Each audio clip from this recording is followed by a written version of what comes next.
Thanks also for the co-authors. It's not my own work solely, but also the work of two students of mine, Rob Lindeman and Bernhard Riecke, as external collaborators. So, not surprisingly, when we're talking about the feet, now I hope that this, hang on. Yes, okay, now it's working. So, this talk is about locomotion, not surprisingly. So, where I want to hook in is basically real-world physical walking. So if you walk around in the natural environment, you actually receive a lot of very useful self-motion cues. This might be the optical flow, this might be the sound of your feet on the floor, giving you actually not only the sound of your feet, but also the kind of material you walk on. It gives you some kind of proprioceptive cues about the legs being moved around. Now the problem is that in many VR systems, still people are not really moving around. They are seated, or perhaps even standing if you're lucky. So the question is, how can we solve this kind of lack of cues? In particular, in those cases where people are seated or standing leaning. Now you may ask yourself, why leaning? Yes. Well, leaning has one particular aspect which can be very useful, meaning that you're actually using your body. So you have some kind of full body involvement in there, which does not only reflect somehow how you move around in the real world, but also that it provides you with some kind of vestibular cues. Last year we presented a study here.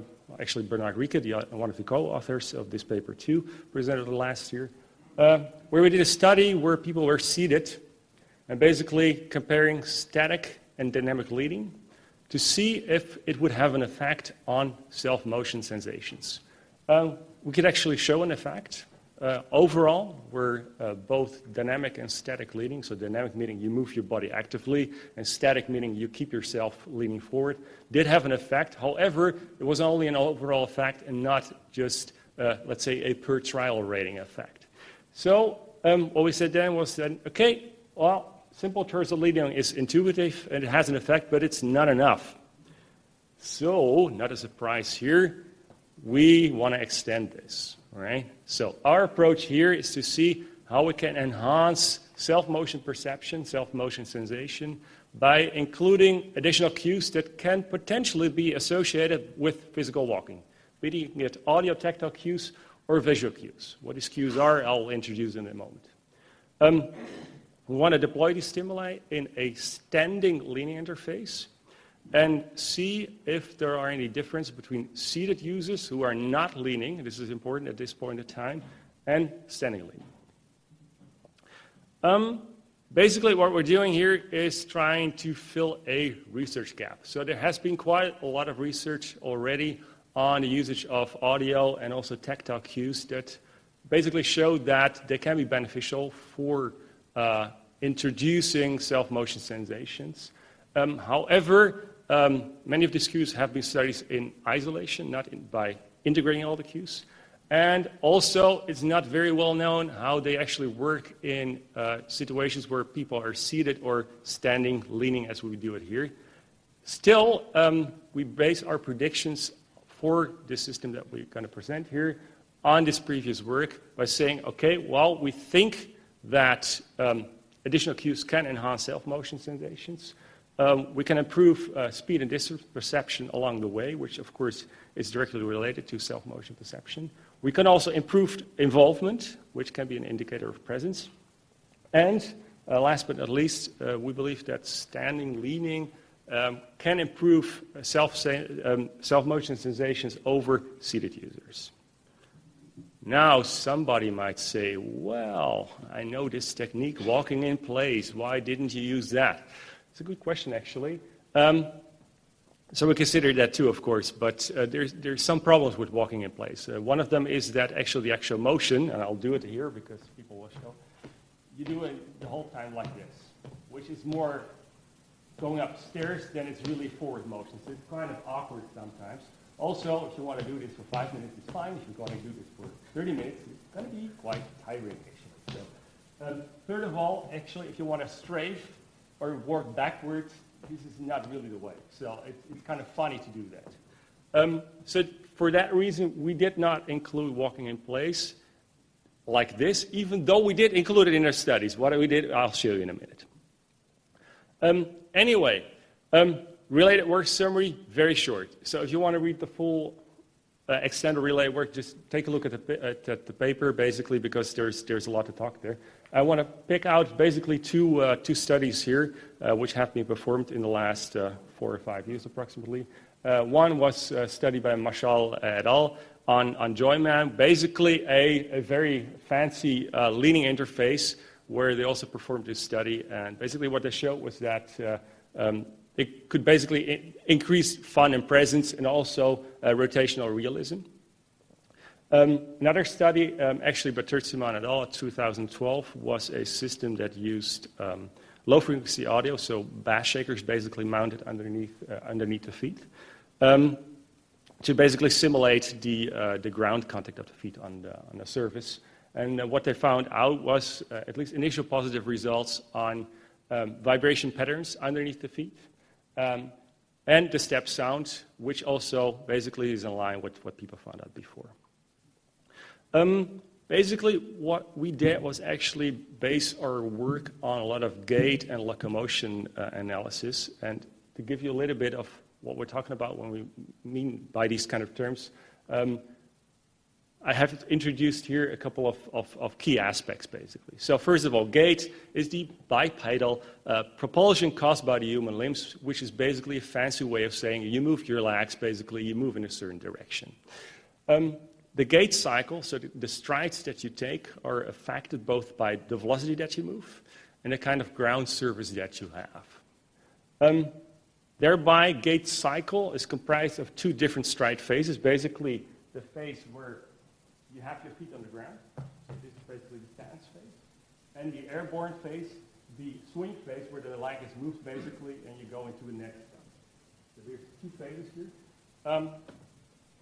Both phases are affected both by the frequency and length of the gaits that you do, and which again is affected by the velocity that you move.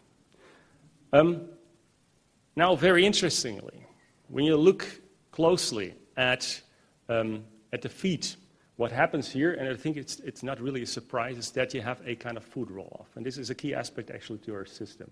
So what happens here, if you hit the ground, basically, and we solely look at heel strike here. So some people might say, well, if I run, actually, I can also have a mid-foot strike.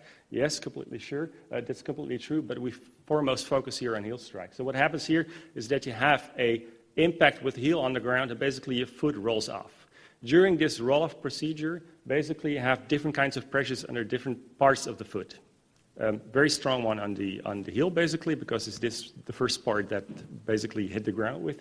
And then still on the toes and just below the toes, you have another high force, basically meaning that's the part where you actually press yourself away for the next step, right? So this force distribution actually changes over velocity. So the faster you walk or run, the higher the pressure will be under the heel and also on other parts of the foot, but especially the heel. What also happens, which is also an important part, is that when you walk, you actually have a phase where both feet are on the ground. The faster you walk or run, you actually have an airborne phase where actually the feet are not touching the ground anymore. And this is, of course, important to represent. Keeping that in mind, this is the system that we built. So basically, it's rudely said a wooden box on top of a Wii balance board. What does it have? So it has the Wii balance board electronics, basically, to support the linear interface with which to control the travel through the virtual environment. On top of the Wii balance board, there are basically mounted 2 loudspeakers, one under each feet. It can be clearly heard when you are standing on top of them. On top of that part, there's basically 2 separated wooden boards on which 2 flip-flops actually are mounted, which are covered by a rubber surface with holes basically in the flip-flops where there are a number of vibrotactors mounted. So these vibrotactors, I think you can already guess what's happening here, are basically the representation of the foot pressure roll-off that we have seen before. So what I do here is basically simulate the foot roll-off by activating the vibrotactors when the foot rolls off in real world. There's also a bass shaker, basically mounted underneath each heel, which strengthens further the ground impact. Now, The whole system has been implemented, not a surprise, Unity 3D and Arduino. We have two amplifiers separated over different audio outputs so we control the audio and the bass shaker separately. For the studies, we implemented two travel interfaces, one with the leading, with the rebalance board, the other one with a gamepad, both using an exponential mapping. The self-motion cues were all synced and velocity dependent, which is important. And next to the audio tactile cues that I just presented here, we also had a visual cue, namely light head bobbing. Some people might say, ooh, it's kind of dangerous because actually, I will show you this in a minute, you're using an HMD. Yes, this can be dangerous, but we did a very light head bobbing. So it's a flat 8, basically, movement, so you're swaying the head slightly. I'll talk a little bit about this in a moment. So audio cues, I already said about it. So you have the footstep sounds basically collocated under your feet, which are based on ground texture. We had wood and gravel both. And the vibrotactile cues are basically the foot roll-off and the ground impact. And you actually can also feel the ground impact, the ground texture, because the loudspeakers actually are underneath the feet, so you actually also feel a slight noise basically coming from the loudspeakers. So integration of cues. I'm not going to go through the whole table here, so you can take a look at the table in the paper. What's important to say that we basically have 3 modes of motion here that are representing a continuous range. What happens here is that the faster you run, basically things change. So we have both an increase in frequency and length of the strides. So you take more strides, and the length between basically where the feet touch the ground increases. What also increases is the force that is happening underneath the heel, basically, and also other parts of the foot, basically representing the increase of pressure under the foot the faster you run. And we have the airborne phase, basically. So the faster you run, sometimes the feet do not touch the ground anymore, so you don't receive stimuli under the feet. So again, as you walk, basically what you feel is this pattern going underneath your feet. The faster you run, the duration of the stimuli gets shorter, and you have more space in between the stimuli, basically, because your feet are in real life not touching the ground anymore.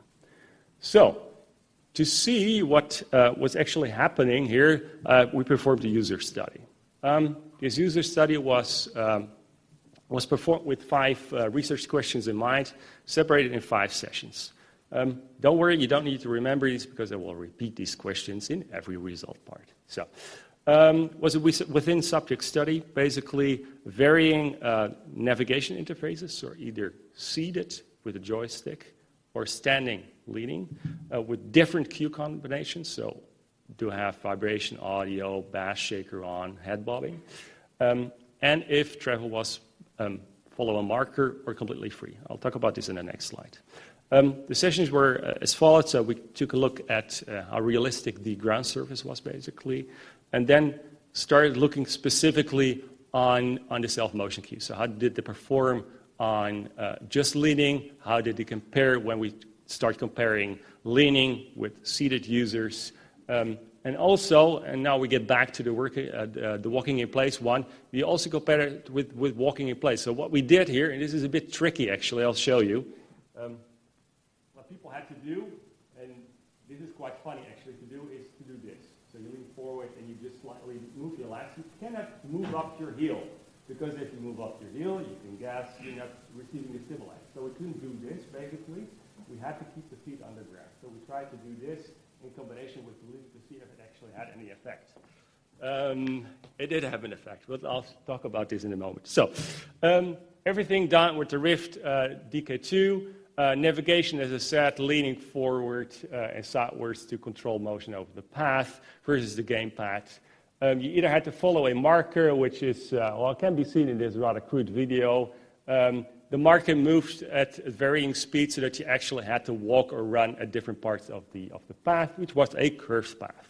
What you can also see here is that it had 2 different materials in the first session. So the first session had wood and gravel, basically. In the second till 5th session, we only had gravel to walk Important again, seated users did not lean. Yeah, I want to state this clearly, otherwise you will not understand what I'm talking about in a moment.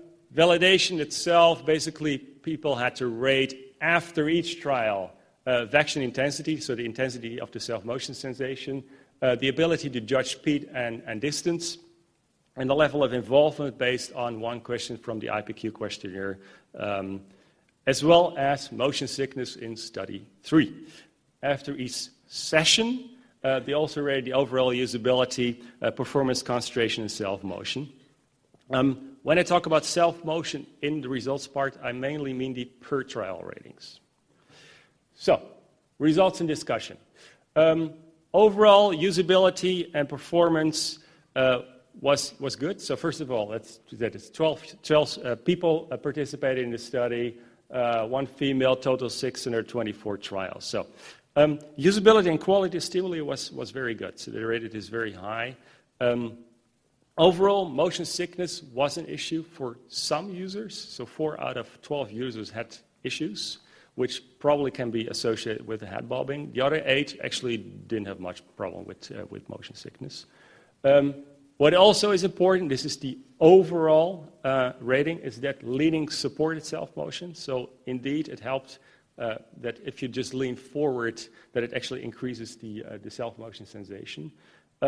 Regarding the interfaces, the overall tendencies were, not surprisingly, that it's easier to concentrate on the task and to navigate using a joypad, the gamepad, because people were used to do that. But overall comfort, enjoyment, usability, long-term duration actually also were about the same for joystick and leading, stated over all the sessions. So, okay, session 1, basically compared leaning and joystick where all the cues were on, so audio, vibrotactile, bass shaker, and head bobbing were on, and people had to follow the marker. Basically, this was done to see actually how good the ground surface was, and if they could handle basically the interface. So it was also kind of a practice trial here. The convincingness of the ground surface was good, but I think it can still be further improved. Leaning was slightly better than the joystick, which was a good sign. However, there was no significant effect of ground surface or navigation type on self-motion, speed, distance perception, and involvement, which is not completely surprising because these were just 4 trials. So this is the first study, basically. Session 2 then compared just leaning and varied the cues, so the audio-tactile cues. So either they were on or off, audio, vibrotactors, and bass shaker. Head bobbing was always on, and also in this one, people had to follow a marker over the curved path. What we did here was to see how the different audio-tactile cue combinations affected self-motion perception with the leaning interface, because that was the one we tested here. What we could show was that, and I just show you significant results here, by the way, that we could show an increased sensation of self-motion when adding audio and light vibrations, which was good. Interestingly, it's not with the bass shaker here. This is kind of neat because, well, kind of neat. It's kind of interesting because in further down the studies, we could actually show that the bass shaker did have an effect. The speed and distance were also both significantly affected, speed by audio and light vibrations and bass shaker, whereas the distance judgments were only affected by audio, as was the involvement. Right? So we can see here in the second study is that in contrast to the first one, we already see an increase in the effect of the actual cues, which is a good sign, which was actually further strengthened in session 3, which compared now leading and joystick, we had basically either no foot stimulation or all foot stimulation, so all the audio, vibrotactors, and bass shakers on, or audio only, and we had head bobbing on or off in this one, and again, people followed the marker here. In this one, we basically looked how basically leaning, head bobbing, and foot haptics, so the foot stimulation, affected self-motion perception, and how they compared between joystick and leaning. What was interesting here is that even though overall there was not much difference in usage duration, for example, and overall comfort between joystick and leaning, in this case, this was the longest duration test, joystick performed better. So we saw higher ratings for joystick for overall comfort, concentration, ease of navigation, learnability, prolonged usage. Usability, yes, but leaning scored still quite high. So this is a good part. Interestingly, and this is also a very good result, we could show that basically full stimulation, so audio, light vibrations, and the bass shaker did have a positive effect on vection, so self-motion sensation, speed and distance perception, and involvement rating. So full stimulation really worked well. This also extends the previous results that were achieved by Terziman. Similarly, self-motion was enhanced by adding light head bobbing, whereas, as I said, motion sickness was some issue for some users. And leaning enhanced self-motion significantly over joystick, which is also very interesting. So now to the funny one, session 4. Walking in place together with leaning interface, just don't do it. So we actually tested it on forehead with 3 folks, and they said, yeah, it could work. And then we tested it with the 12 folks, and they said, okay, this is not going to work. So basically, we really had bad results here. So it just didn't work. So the usability and performance scores were just far below par. So I don't need to report anything further on this besides saying, okay, this kind of working in place with leaning just didn't work.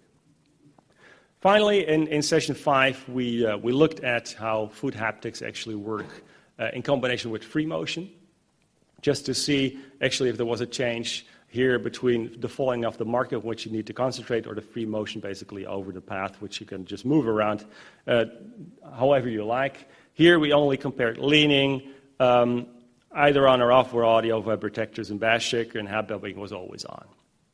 Again, here we could show that full stimulation, so audio, vibrotactile cues, and bass shaker enhanced significantly self-motion sensation, speed and distance perception, and involvement, which I think is a very nice result.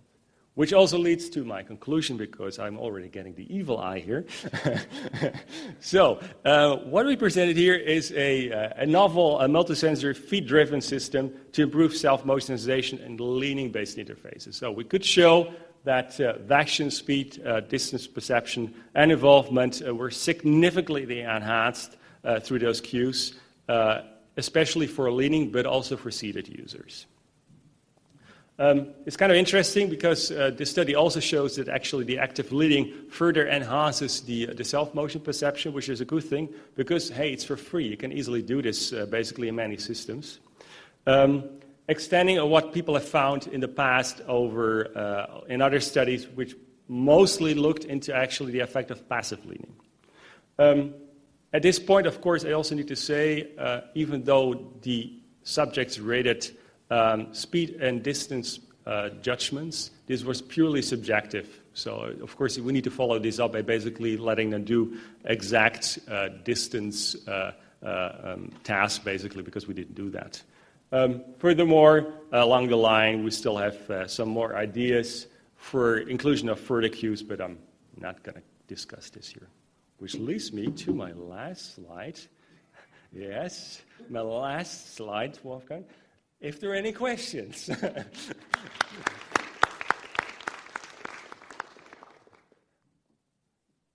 Yes. Yeah, I know it's lunchtime. Feel free. Well, of course I've got a question. No, well, I'm actually, go ahead, Cal.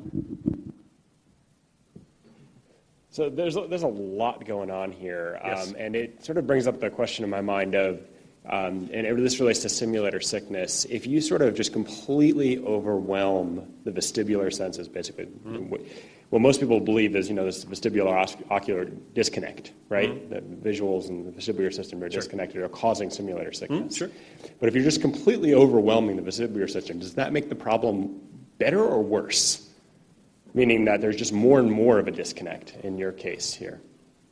I I don't think. First of all, I don't think it's an overreaction basically here. So what we do here is to provide a minimal vestibular cue because people are slightly moving forward, which has been shown basically in the past too. There's old studies by Harris et al. That basically showed you actually just need to add a limited amount of vestibular cues to actually solve already this problem of the mismatch.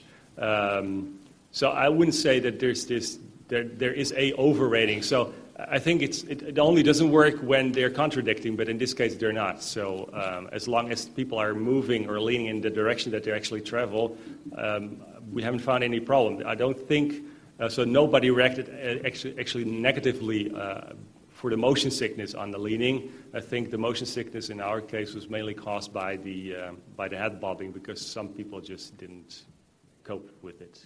Thanks. So. All right. Thanks, the speaker. And I'm actually making Ernst's own job easier by cutting him off because he's sharing the next session, which is at 1:10.